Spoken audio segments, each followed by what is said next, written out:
University Falls is one of a series of trails in the Tillamook State Forest, in Oregon's Coast Range, about an hour's drive from Portland. It is within an area devastated by one of the worst forest fires in Oregon's history.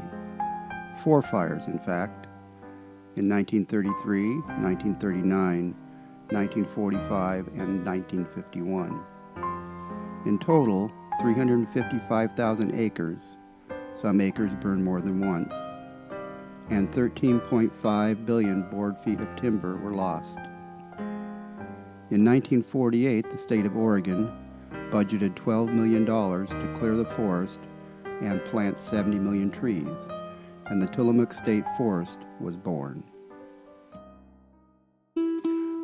We are not young. We are not in a hurry. We like to study the landscape features and the small details, the flora, the fauna, the long arc of geological history.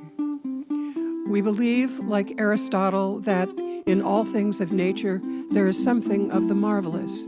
We are Elizabeth and Terry. We are two on a trail.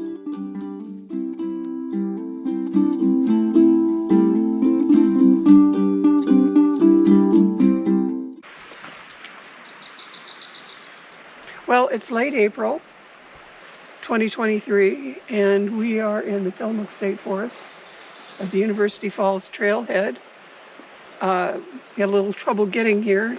There's a lot of twists and turns in the road, let me say, and a lot of logging roads. Google Maps worked for us, but I would say it's really necessary to have a map guide. So we're just going to go to University Falls, which is supposed to be really beautiful, and then maybe take a side trail. Tillamook State Forest is in the traditional homelands of the Tualatin Kalapuya and Nehalem peoples, now part of the Confederated Tribes of Siletz and Confederated Tribes of Grand Ronde. They have stewarded this land since time immemorial and still live and thrive here. So I just checked the map, and we're going to cross these little, I guess these are ATV paths, but we want to go this way.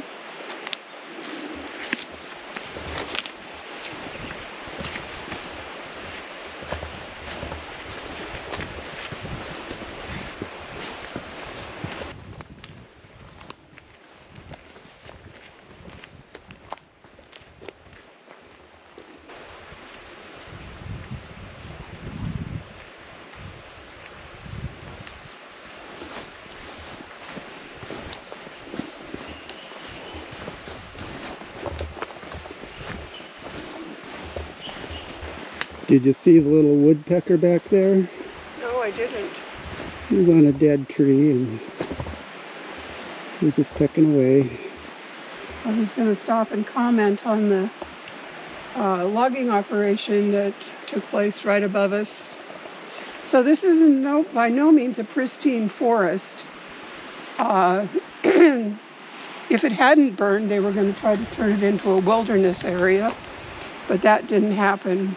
What we're seeing is remnants, kind of ghostly echoes of what a temperate rainforest might look like.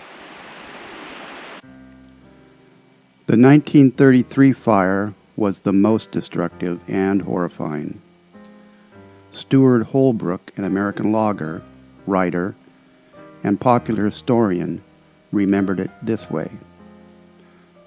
There they stand, millions of ghostly firs, now stark against the sky, which were green as a sea and twice as handsome, until an August day of 1933, when a tiny spark blew into a hurricane of fire that removed all life from 300,000 acres of the finest timber ever seen.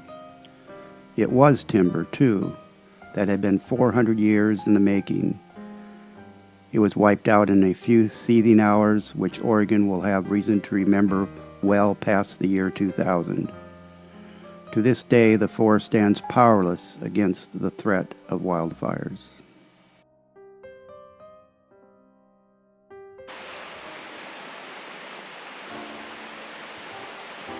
Sweet little sign.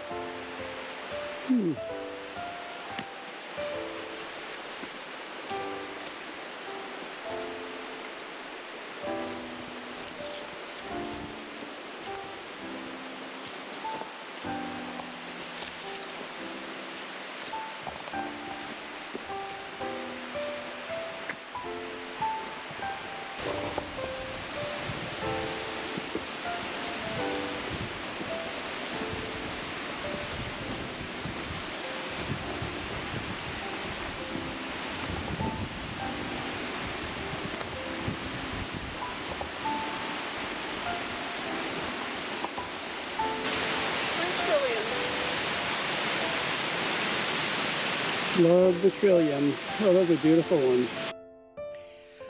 One of the first spring flowers, the trillium is a beloved plant, and in places there are laws which ban picking them in the wild.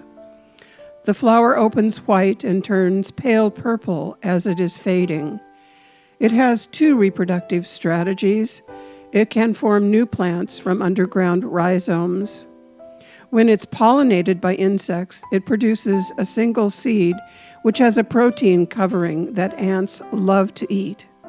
The naked seed is then buried. This strategy allows the trillium to spread far from the mother plant.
One of the hallmarks of the temperate rainforest are its moss communities.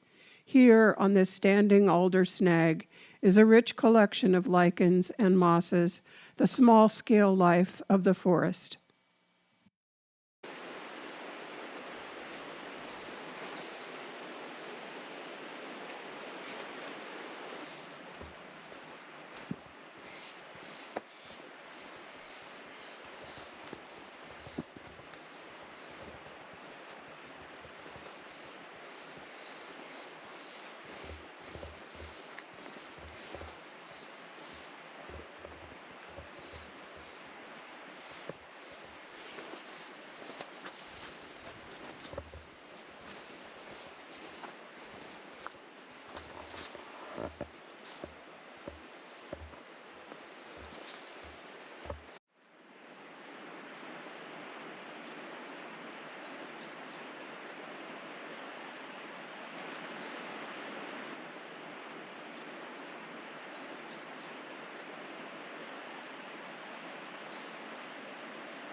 So this is the buffer zone, Yeah. the zone which they cannot log past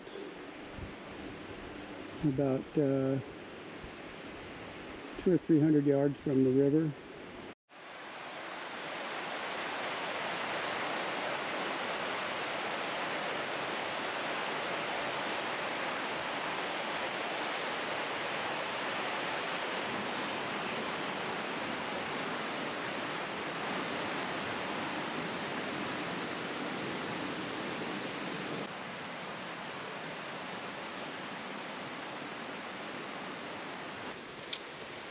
Hiking through a buffer zone.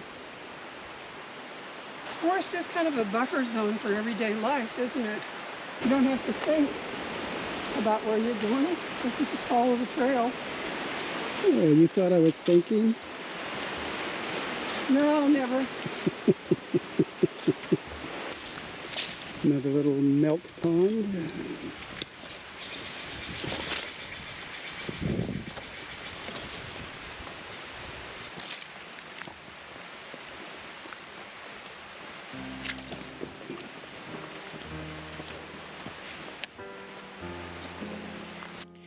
We crossed the road and wandered along the upper reach of Eliot Creek, and because there were no spectacular views, we began to see small treasures. How moss hangs in the trees and grows over everything. How alders are reflected in muddy puddles. A tiny spider waiting patiently for her next meal. The Gravelle Brothers Trail is named for twin boys, Elroy and Edmund, who were instrumental in constructing and maintaining the trails in the Tillamook forest. No one seems to know why the falls is called University Falls, but here's a thought. Leonardo da Vinci said, "Nature is the source of all true knowledge." The school of the forest, with the trees near the water. University Falls.